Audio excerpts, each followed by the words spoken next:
The Enigmatic Glass Forest, written by Randy Wescott. In this story, Dr. Elara Voss embarks on a perilous journey into a mystical glass forest, seeking its secrets but ultimately confronting the fate of those who ventured before her, leading to a haunting transformation. Beyond the edge of the known world, where maps dissolve into blank parchment and the stars hang low enough to scorch the earth, there lies a place called the Glass Forest. It is a place whispered of in taverns and forbidden texts, a place where the trees are not made of wood, but of shimmering, translucent glass. Their branches catch the light of the alien sun and refract it into colors that have no name, colors that sear the eyes and haunt the mind. No one knows who first spoke of the Glass Forest or how the legend spread, but those who seek it always find it, though few return to tell the tale.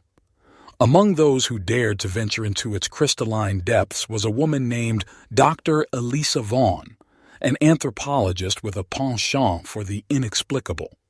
She had spent years chasing rumors of the forest, driven by a singular question: what lies at its heart? When Elara finally stood at the edge of the glass forest, she felt a chill that had nothing to do with the air. The trees loomed before her, their surfaces smooth and cold, their branches twisting upward like frozen flames.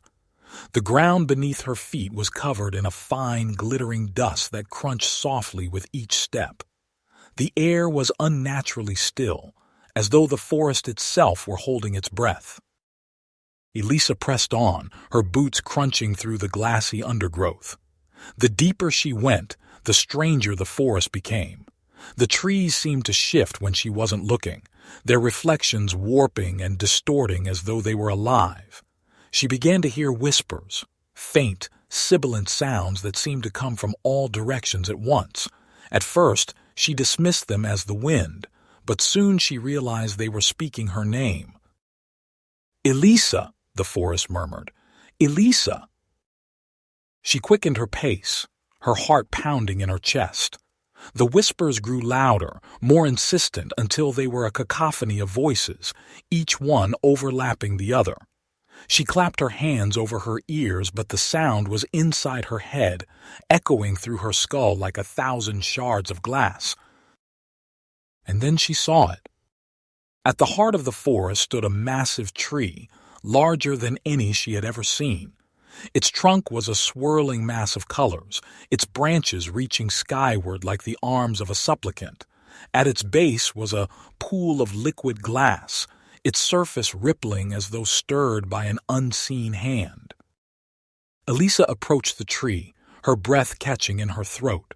As she drew closer, she saw that the pool was not empty. Floating just beneath the surface were faces, dozens of them, their features frozen in expressions of terror and despair. They were the faces of those who had come before her, those who had sought the heart of the glass forest and never returned.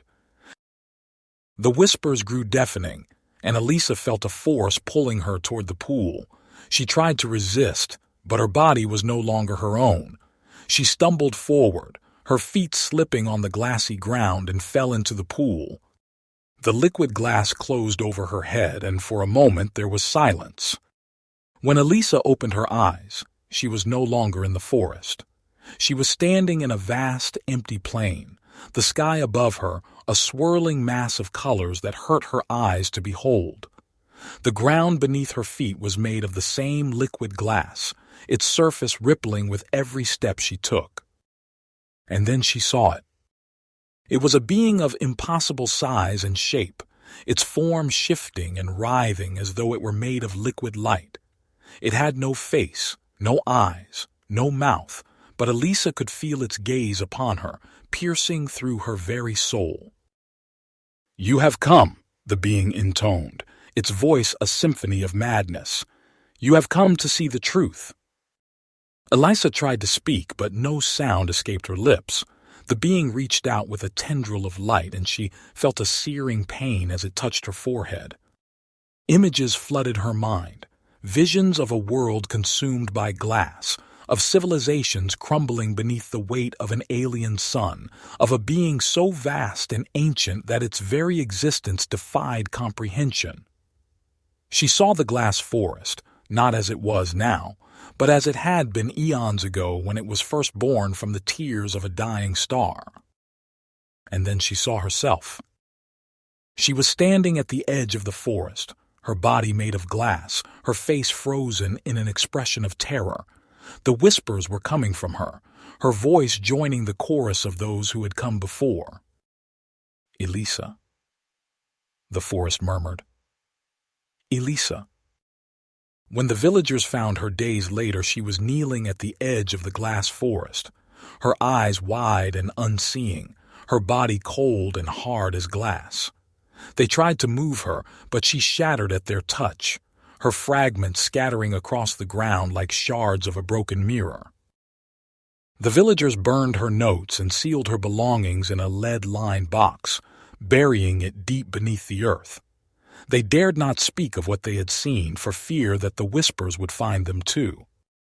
But even now, on quiet nights when the stars hang low and the air is still, the glass forest hums with a low, insidious vibration, and those who listen too closely can hear the faintest echo of a voice, calling from beyond the edge of the world.